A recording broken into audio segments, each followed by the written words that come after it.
যেন দুঃখের শেষ নেই ব্রাজিলের।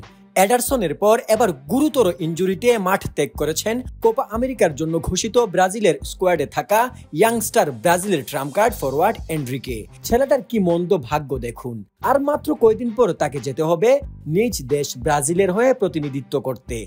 লড়াই করতে হবে মেসির আর্জেন্টিনা, ভালভার্দের উরুগের মতো দলের সাথে। কোপার শ্রেষ্ঠত্ব পুনরুদ্ধার করতে হবে তাকে। এরপরেই তাকে যোগ দিতে হবে রিয়াল মাদ্রিদে নতুন ইতিহাস রচনা করার জন্য। কিন্তু এরই মধ্যে শোনা গেল এমন এক ঘটনা।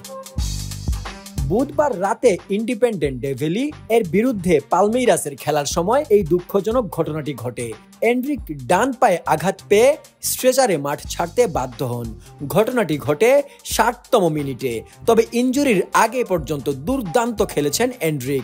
মাঠের সব দিকে বিচরণ করেছে সে। তার দলকে জেতাতে কোনো চেষ্টাই সে বাকি রাখেনি এবং দলও জিতেছে শেষ পর্যন্ত।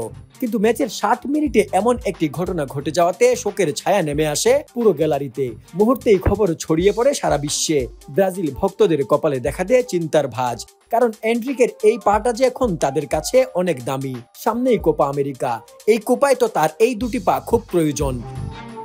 এমনিতেই দলের সাথে নেই নেইমার, থাকবেন না ইনজুরির কারণে। নেইমারের না থাকা এমনিতেই ব্রাজিল দলের জন্য অনেক বড় ক্ষতি। পাশাপাশি যদি এখন এনরিকে ইনজুরির কারণে দল থেকে বাদ পড়ে, তাহলে এটা ব্রাজিলের জন্য অনেক বড় একটি ক্ষতি হিসেবে বিবেচিত হবে। ইতোমধ্যেই ব্রাজিল ভক্তরা মনে করছেন এনরিকের অনুপস্থিতির কারণে ব্রাজিল দলের শক্তি কমে গেছে 50%। অবশ্য অনেকের কাছেই মনে হবে ব্রাজিল ভক্তদের এই কথা অনেকটা বাড়াবাড়ি। কিন্তু আপনি যদি ব্রাজিলের ইংল্যান্ড এবং স্পেনের সাথে খেলা শেষ দুইটি ম্যাচ দেখে থাকেন, তাহলে দেখবেন এনরিকের কত বেশি অবদান। ইংল্যান্ডের সাথে জয় এবং স্পেনের সাথে ড্র করে ব্রাজিল, যেটা অনেক ব্রাজিল ভক্ত ভাবতে পারেননি।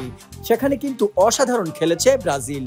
আর ব্রাজিলের সেই অসাধারণ খেলা এবং জয়ের পেছনে সবচেয়ে বেশি অবদান এনরিক ছেলেটার। দুইটি ম্যাচেই অসাধারণ পারফর্ম করেছিল সে। দুটো ম্যাচেই গোল করে এই জাদুর কাঠি। বলতে গেলে তার অনেক বড় অবদান ছিল এই দুইটি জয়ে। তাই ব্রাজিল ভক্তরা তাকে নিয়ে অনেক স্বপ্ন দেখেছেন। কিন্তু এনরিকের ইনজুরিতে সেই স্বপ্নও খেলো অনেক বড় ধাক্কা। অবশ্য বড় কোনো টুর্নামেন্ট শুরু হওয়ার আগেই এমন একটি বিতিকিচ্ছির অবস্থা হয় ব্রাজিলের। এমনিতেই এডারসন ইনজুরিতে কিছুদিন আগেও ব্রাজিল যখন তার শেষ ফ্রেন্ডলি ম্যাচ খেলার জন্য দল ঘোষণা করলো, তার আগেই ব্রাজিল দলে ছিল ইনজুরির লম্বা মিছিল। Neymar, Martinelli, Alisson, Ederson, Marquinhos, Casemiro, Eder Militao দলের মেইন খেলোয়াড়রা ছিলেন ইনজুরিতে। আপনি কি বলতে পারেন কেন এরকম বড় টুর্নামেন্ট খেলার আগে ব্রাজিল দলে এত ইনজুরি ঘটে? এর কারণ কি হতে পারে বলে আপনি মনে করেন? জানাতে ভুলবেন না।